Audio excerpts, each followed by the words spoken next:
دوستو، ہمارے دیش کے اتہاس میں ایسے بہت سارے لوگ گزرے ہیں کہ جنہوں نے صرف اپنی دیش کی حفاظت کی خاطر اپنی جانیں تک قربان کر دی تھیں، اور آج بھی ہمارے دیش میں ایسے بہت سارے لوگ موجود ہیں کہ جو وقت پڑنے پر اپنے دیش کے لیے اپنی جان، اپنا مال اور اپنا سب کچھ قربان کر دیں گے۔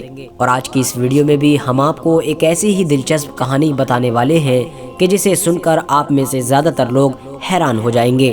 ایک ایسے انسان کی کہانی کہ جس نے اپنے دیش یعنی بھارت کی حفاظت کی خاطر اپنا 5 ٹن سونا یعنی 5000 کلو سونا دان کر دیا تھا۔ اس نے اپنے سارے خزانوں کے دروازے بلا کسی رکاوٹ کے بھارت دیش کے لیے کھول دیے تھے۔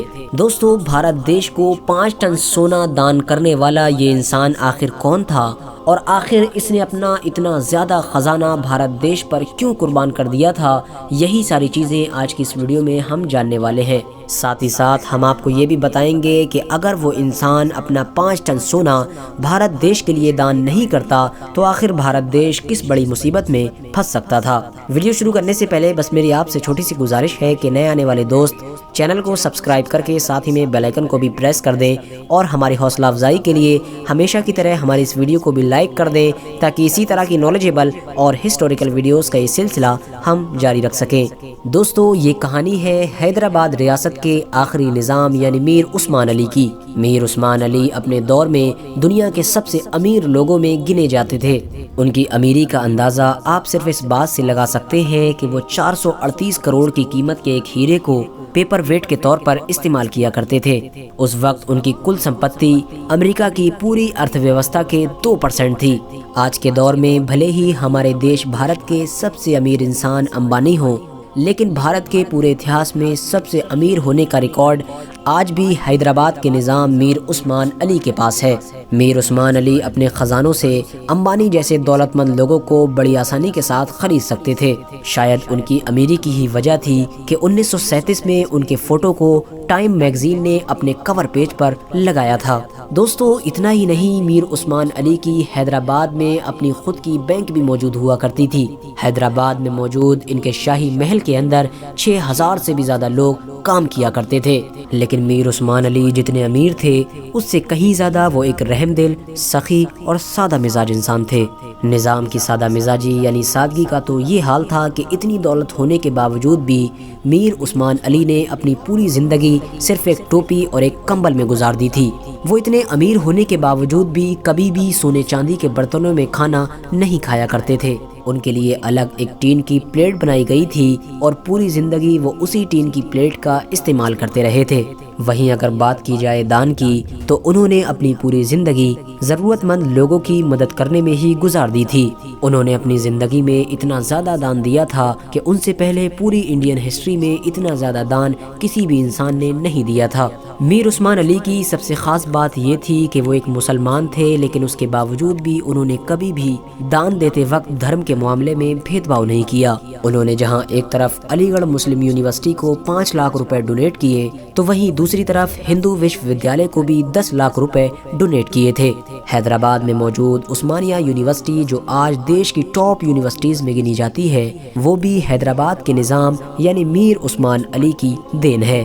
لیکن دوستو، ان تمام چیزوں کے علاوہ میر عثمان علی کی زندگی کا سب سے دلچسپ حادثہ 1965 کے بعد سامنے آیا۔ 1965 میں پاکستان کے خلاف جنگ لڑنے کے بعد انڈیا کی مالی حالت بہت کمزور ہو چکی تھی۔ دن بدن دیش میں حالات اور زیادہ خراب ہوتے جا رہے تھے اور انڈین گورنمنٹ کا خزانہ بھی خالی ہو چکا تھا۔ جب اس بات کی خبر ہمارے پڑوسی دیش یعنی چائنا تک پہنچی تو اس نے انڈیا کی اس کمزوری کا فائدہ اٹھانے کی بھرپور کوشش کی اور اس نے فوراً انڈیا کے خلاف جنگ کا اعلان کر دیا، کیونکہ چائنا یہ بات بڑی اچھی طرح سے جان گیا تھا کہ بھلے ہی انڈیا کے سارے فوجی بڑے بہادر اور جنون سے بھرے ہوئے ہیں، لیکن کیونکہ دیش میں غریبی ہونے کی وجہ سے سبھی فوجیوں کے ہاتھ اس وقت ہتھیاروں سے خالی ہیں، اور ہتھیاروں کے بنا چائنا کی فوج سے مقابلہ کرنا ناممکن ہے۔ اور شاید چائنا اپنی اس سوچی سمجھی پلاننگ میں کامیاب بھی ہونے لگا تھا۔ جنگ شروع ہوتے ہی حالات کو بھاپتے ہوئے دیش کے موجودہ پردھان منتری یعنی لال بہادر شاستری نے لوگوں سے آرمی کی مدد کی اپیل کرنا شروع کر دی تھی۔ لال بہادر شاستری بار بار ایسے بہت سارے سندیش دے رہے تھے کہ جس میں وہ یہ کہہ رہے تھے کہ اگر ہمیں دیش کو بچانا ہے تو ہر حال میں ہمیں اس وقت اپنی آرمی کی مدد کرنی ہوگی۔ لال بہادر شاستری کی اس اپیل کو سن کر اس دور میں بہت سارے لوگوں نے مدد کرنا شروع کر دی تھی۔ جن لوگوں کے پاس پیسہ تھا وہ پیسہ دے رہے تھے اور جن لوگوں کے پاس پیسہ نہیں تھا وہ کپڑے اور اناج کے ذریعے سے بھی مدد کر رہے تھے۔ یہاں تک کہ بتایا جاتا ہے کہ بہت سارے لوگوں نے اپنا بلڈ دے کر بھی اس دور میں سینا کی مدد کی تھی۔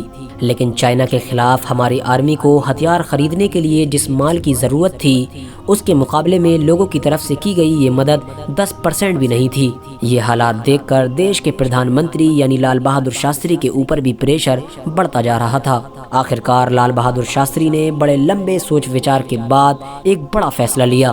انہوں نے لائیو ریڈیو پر پورے انڈیا کے لوگوں سے آرمی کی مدد کرنے کی اپیل کرنے کا ارادہ کیا۔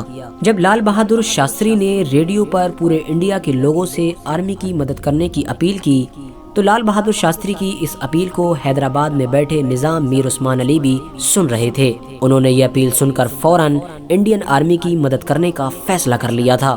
انہوں نے کچھ دیر بعد ہی پردھان منتری لال بہادر شاستری سے فون پر بات کی اور فوراً حیدرآباد آنے کا نیوتا دیا۔ لال بہادر شاستری یہ دیکھ کر بہت خوش ہوئے اور بنا دیری کیے ہوئے حیدرآباد کی طرف روانہ ہو گئے۔ میر عثمان علی نے پردھان منتری لال بہادر شاستری کا حیدرآباد کے ایئرپورٹ پر بڑی گرمجوشی کے ساتھ سواگت کیا اور بنا دیری کیے ہوئے اپنے سارے خزانوں کے دروازے انڈین آرمی کی مدد کے لیے کھول دیے۔ میر عثمان علی کے آدمی ایک ایک کر کے سونے سے بھرے لوہے کے بکسے لاتے جاتے اور لال بہادر شاستری کے سامنے رکھتے جاتے تھے۔ دیکھتے ہی دیکھتے وہاں پر سونے سے بھرے ڈھیر سارے بکسے جمع ہو گئے تھے۔ یہ دیکھ کر پردھان منتری لال بہادر شاستری کی خوشی کا ٹھکانہ نہ رہا۔ میر عثمان علی خان تھوڑا سا مسکرائے اور مسکراتے ہوئے پردھان منتری جی سے بولے کہ میں اپنی طرف سے انڈین آرمی کی مدد کے لیے 5 ٹن سونے کا چھوٹا سا تحفہ پیش کرتا ہوں۔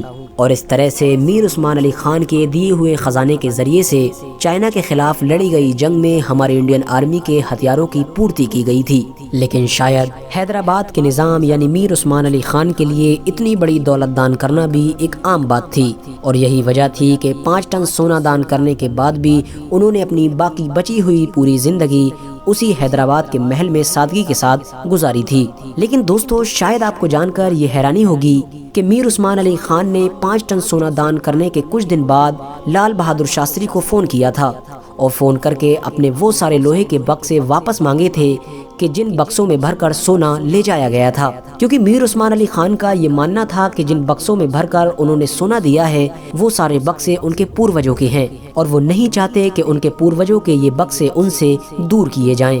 اسی لیے لال بہادر شاستری نے بھی وہ سارے لوہے کے بکسے کچھ وقت گزر جانے کے بعد میر عثمان علی خان کو واپس لوٹا دیے تھے۔ فی الحال دوستو، آج کی اپنی ویڈیو کو ہم یہیں پر ختم کرتے ہیں۔ ویڈیو پسند آنے پر نہ صرف ویڈیو کو لائک کریں بلکہ اپنے فرینڈز کے ساتھ بھی ضرور شیئر کریں۔